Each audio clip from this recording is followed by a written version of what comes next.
우리 먼저 인사하겠습니다. 사랑합니다. 축복합니다. 기원전 3세기 말 명문가 출신인 항우와 농부 출신에 불과했던 유방은 중국 천하의 자리를 놓고 전쟁을 일으켰습니다. 이 둘의 싸움에서 약한 군사들과 개인의 능력 부족에도 불구하고 유방이 천하를 통일하고 한 나라를 열게 되었습니다. 유방과 항우가 싸우는 중 유방의 장수 중에 번괴라는 사람이 있었습니다. 전쟁 중 유방의 부인인 번괴가 이끄는 부대가 항우의 부대에게 포위되어 일촉즉발의 위기에 처하게 되었습니다. 번괴는 자신들의 지금 처한 상황과 적군들의 압도적인 힘 때문에 자신들의 나라가 위급하다는 정보와 함께 구원을 요청하도록 자신의 부하에게 명령하였습니다. 책임을 맡은 부하는 미친 사람으로 위장을 하고 발각되었을 때 안전과 고문으로부터 비밀 보장을 하기 위하여 스스로 자기 입속에 불덩어리가 된 숫덩이를 집어넣어 벙어리가 되고 말았습니다. 그 부하는 얼마 가지 않아 적에게 잡히게 되었고 체포되어 신문을 받게 되었다고 합니다. 하지만 그 부하는 벙어리였고 정신이 온전치 못한 사람으로 인정되어 무사히 적군들의 손에 벗어났습니다. 그는 마침내 임무를 완수했고 그로 인해서 번개 부대는 지원을 받았고 그 전투에서 크게 승리하여 열국 통일에 대한 많은 기여도를 쌓았다고 합니다. 전쟁의 긴급한 상황과 정보 전달을 하기 위한 그 부하는 자신의 소중한 혀를 불태우면서까지도 자신의 임무 완수만을 생각했습니다. 그 부하가 없었다면 번개 부대는 죽임을 당했고 유방이 전쟁에서 처참히 패배하게 되었을 것입니다. 바로 그 부하는 정보 전달이라는 사명을 그 어떠한 것보다 중요하게 여겼고 완수하기 위해 엄청난 결심을 했던 것입니다. 오늘 말씀에도 주님이 주신 사명을 위해 우리가 어떻게 나아가야 하는지, 어떤 마음을 가지고 살아가야 하는지 말씀해주고 계십니다. 우리는 사도행전 21장을 들어가기 전에 사도행전 20장의 내용을 먼저 살펴볼 필요가 있습니다. 사도행전 20장은 바울의 3년간의 예배소 사역을 마치고 마게도냐로 향했습니다. 2차 전도 여행을 마치자마자 3차 전도 여행을 시작했고 더욱이 사도행전 20장은 3차 전도 여행 중 중요한 부분을 기록하였습니다. 저자는 바울의 전도 여행의 경로에 대해서 간단히 기록해 나아가다 두 가지 사건에 대해서 비교적 자세히 기록했습니다. 하나는 드로아에서 유두고라는 청년이 졸다가 떨어져 죽은 뒤 다시 살아난 사건과 하나는 바울이 밀레도에서 예배소 교회 장로들을 불러 모아 고별 설교한 사건입니다. 바울이 예배소 교회에서 고별 설교한 사건을 통해서 바울이 어떠한 자세로 목회에 임했으며 어떤 각오를 통해 복음을 전달했는지 우리는 알 수 있을 뿐만 아니라 교회의 일꾼들은 어떠한 자세와 각오로 교회를 섬겨야 하는지 대해서 우리는 알 수 있었습니다. 바울은 무엇보다도 복음 증거하는 일을 위하여 목숨을 아끼지 않았습니다. 바울은 예수님께 받은 사명을 이루기 위해서라면 어떤 위험과 고난과 역경이 닥쳐도 개의치 않고 꿋꿋이 나아갔습니다. 성령님께서 계속 그 앞에 닥칠 위험을 알려주었지만 바울은 자신의 복음 전달에 대한 사명의 발걸음을 결코 멈추지 않았습니다. 자신이 처한 상황이나 환경에 연연하지 않고 오직 성령님의 부르심과 사명을 이루는 것, 이 모든 것을 우선적으로 생각했기 때문에 바울은 결코 멈추지 않았습니다. 바울은 이 전도 여행을 위해 죽으면 죽으리라는 각오로 임했습니다. 이렇게 나아갈 때에 비로소 하나님께서는 바울을 귀하게 보시고 그를 통해 큰 역사를 이루셨던 것입니다. 성도 여러분, 우리도 각자 하나님께 받은 사명이 무엇인가 생각해보고 마음을 가다듬고 사명을 이루기 위해 전심으로 나아가야 합니다. 이러한 사명을 가진 바울은 계속 전도 여행으로 나아가게 됩니다. 사도행전 21장은 바울과 그 일행의 예루살렘 여행과 행적, 그리고 두로와 가이사라로의 이동을 기록하고 있습니다. 바울 일행은 3차 전도 여행을 마무리하면서 오순절 안에 예루살렘에 도착하기 위해 여정을 서두르게 됩니다.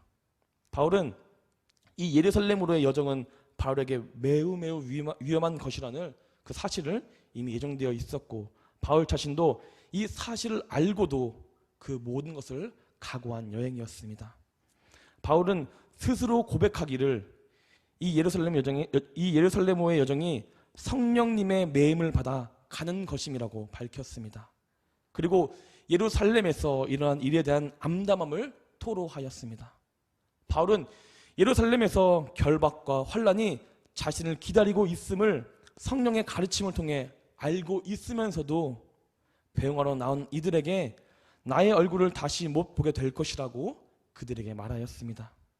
바울이 하나님의 복음을 증거하는 일에 자신의 생명보다 더 귀중하다고 말했고, 이 여행이 성령의 인도하심을 따른 것이라고 고백하며 자신의 여정인 예루살렘으로 가기 위한 발걸음을 또다시 멈추지 않았습니다.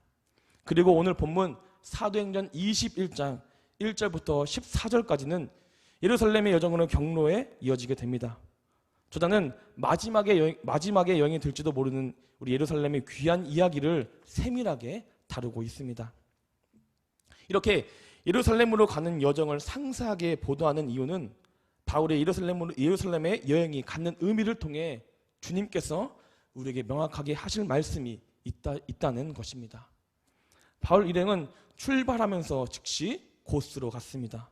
다음 날 로드와 바다라로 가서 베니아가로 건너가는 배를 타고 가나가 구브로를 바라보고 있는 이를 왼편에 두고 수리아로 행선하여 두루에 도착하여 그곳에 짐을 풀려고 계획을 했습니다.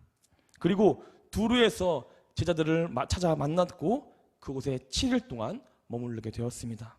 여기서 오늘의 말씀에 중요한 일이 일어나게 되었습니다. 바울의 목적지는 예루살렘이었습니다. 하지만 그의 제자들이 바울이 예루살렘으로 가는 것을 막았고 그 바울에게 이렇게 말하고 있습니다. 본문 4절을 함께 읽겠습니다. 제자들을 찾아 거기서 이레를 머물더니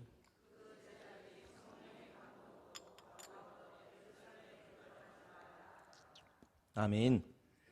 바울은 자기가 받은 사명의 마침표는 예루살렘에 가서 복음을 증언하는 것이라고 생각했습니다. 안디옥에서 선교사로 파송받은 후 바울은 10년이 넘도록 선교 활동을 이어나갔습니다.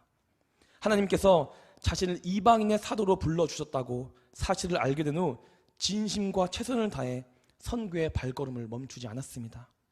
바울은 선교하면서 열매도 있었고 보람도 있었지만 유대인들의 핍박과 반대도 그에 못지않게 많게 되었습니다. 하지만 바울은 그들을 미워하지 않았습니다. 오히려 그들을 주님의 마음처럼 진심으로 사랑하였습니다. 로마서 9장 3절입니다. 나의 형제 곧 고륙의 친척을 위하여 내 자신이 저주를 받아 그리스도에게서 끊어질지라도 원하는 바로라. 아멘. 이렇게 바울은 죽음을 각오하고 예루살렘에 있는 사람들에게 복음을 전하고 싶어 했습니다. 예루살렘에 있는 자들이 예수 그리스도를 바로 알기만 한다면 자신의 목숨 따위는 중요치 않았기 때문입니다. 이렇게 바울의 사명을 꺾기 위해 그의 제자들은 성령님께서 자신들에게 감동을 통해 예루살렘의 일정을 취소하라고 말하고 있습니다. 여기서 사용된 들어가지 말라로 번역된 헬라어 메 피바 이네이는 절대적 금지를 나타내는 명령입니다. 제자들은 한 번만 가지 말라고 하는 것이 아니라 그가 있는 7일 동안 계속해서 가지 말라고 바울에게 말했다는 것입니다. 바울이 성령으로 감동되어 예루살렘으로 들어가려고 하고 있는데 두로의 제자들 역시 자신들도 성령에 감동되었다며 그 여정을 반대하고 있는 것입니다. 제자들은 성령의 감동으로 바울의 앞으로의 예루살렘 여정의 길을 고난과 고통이 가득하다는 것을 알게 되었습니다. 이에 대해 제자들은 성령이 보내주신 바울의 운명을 피해야 하는 것이라고 해석했지만 바울은 자신의 사명이라고 이해한 것입니다. 제자들은 자신의 생각을 앞세웠지만 바울은 자신의 사명을 강력히 그들 앞에 앞세웠던 것입니다. 성령의 강력히 부르심 받은 바울은 인간적인 감정에 흔들리지 않고 자신의 사명만 생각하였습니다. 그리고 자신에게 사명을 주시고 모든 것을 감당케 하시는 성령의 인도함에 따라 계속해서 예루살렘에 향한 힘찬 발걸음을 이어나가기를 원했습니다. 우리는 누구입니까? 그렇다면 그리스도인은 누구입니까? 하나님의 사명을 받아 주님의 일꾼으로 살아가기를 다짐한 사람들이 바로 그리스도인입니다. 그러므로 세상 그 어떤 것보다 하나님께서 주신 그 사명만을 생각하며 나아가기를 간절히 소망하겠습니다. 바로 나의 삶에 사명을 맞춰가는 것이 아니라 사명에 나의 삶을 맞춰 나가야 한다는 것입니다. 사명은 심부름사의 목숨명을 사용한다고 합니다. 즉 사명이란 심부름하는 목숨이라는 뜻입니다. 심부름은 그 사람을 대신하여 그 사람의 중요한 일을 부탁받는 것입니다. 성도 여러분, 우리에게 자신의 일을 대신 부탁한 사람은 내 친구나 동생, 가족, 즉 인간이 아니라 바로 세상의 만물을 주관하시는 바로 하나님이십니다.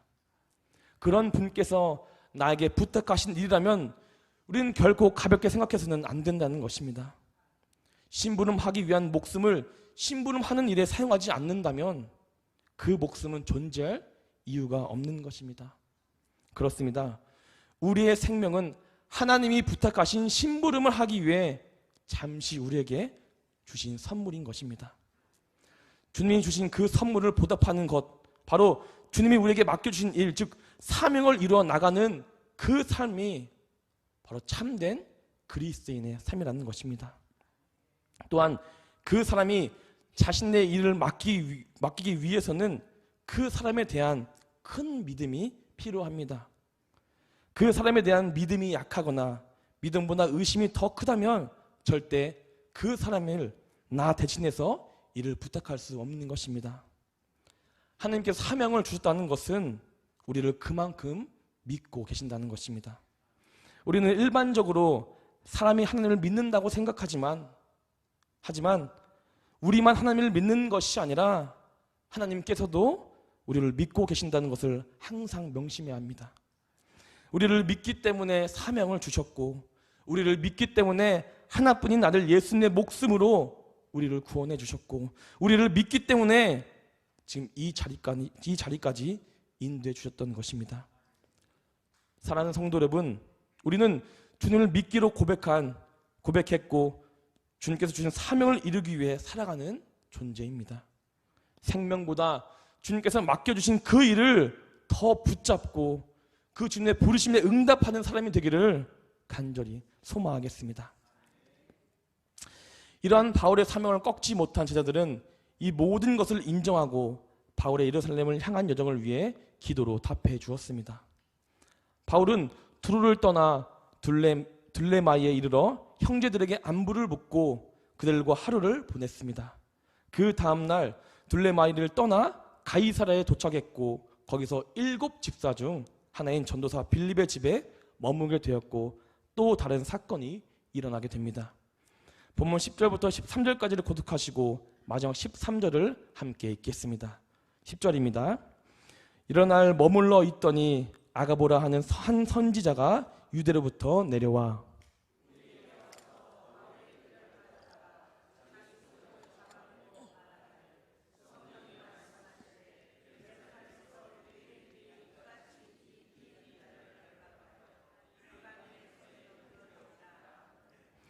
우리가 그 말을 듣고 그곳 사람들과 더불어 바울에게 예루살렘으로 올라가지 말라 권하니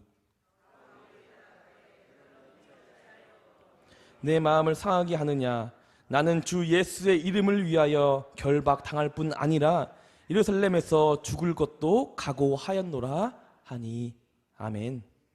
바울은 아가보라 하는 유대로부터 온 선지자를 만났습니다.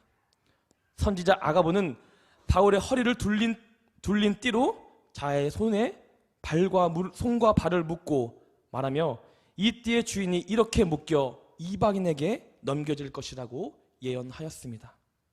이것은 바울이 이미 성령으로부터 받은 내용, 즉 환난과 결박이 기다린다는 말씀을 확인하는 내용입니다. 사도행전 20장 23절입니다.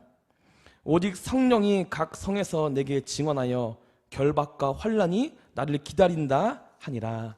아멘. 성도 여러분, 좋은 소식을 듣거나 알고 나아가는 것은 모든 과정이 행복과 기쁨의 일입니다. 하지만 좋지 못한 소식, 심지어 나를 아프게 하고 나를 고통스럽게 한다는 소리를 듣고 그것을 알고 나아가는 것은 바로 불행과 지옥의 연속입니다. 하지만 바울은 달랐습니다. 바울의 가장 큰 관심은 자신의 인생보다 바로 하나님께서 주신 그 사명이었습니다. 바울은 그리스도의 이름과 영광이 드러나는 것을 가장 큰 관심이라고 생각했습니다. 그렇기 때문에 어떠한 고난과 결박이 기다린다 해도 바울은 흔들리지 않았고 묵묵히 그 길만을 걸어 나갔습니다. 바울은 거듭되는 고난의 예언에도 불구하고 오직 주 예수의 이름을 위해서라면 그 어떤 고난도 극복하겠다고 강한 의지를 계속 선포하고 있습니다. 하지만 바울에 비해 우리는 어떻습니까? 주님을 나의 구원자로 고백하고 그를 믿는다는 성도들조차도 가장 큰 관심은 자녀들의 출세, 물질적 풍요, 건강, 편안한 삶, 높은 명예인 것입니다. 즉 주님이 아니라 바로 자신의 삶에 자신이 중심이 되었던 것입니다. 하지만 우리 산도교회 성도님들은 주님께서 주신 사명을 완수하고 주님의 제자로서 합당한 자가 되기 위해서 자기 중심적인 삶이 아니라 주님의 중심적인 삶을 살기를 간절히 원했으면 좋겠습니다.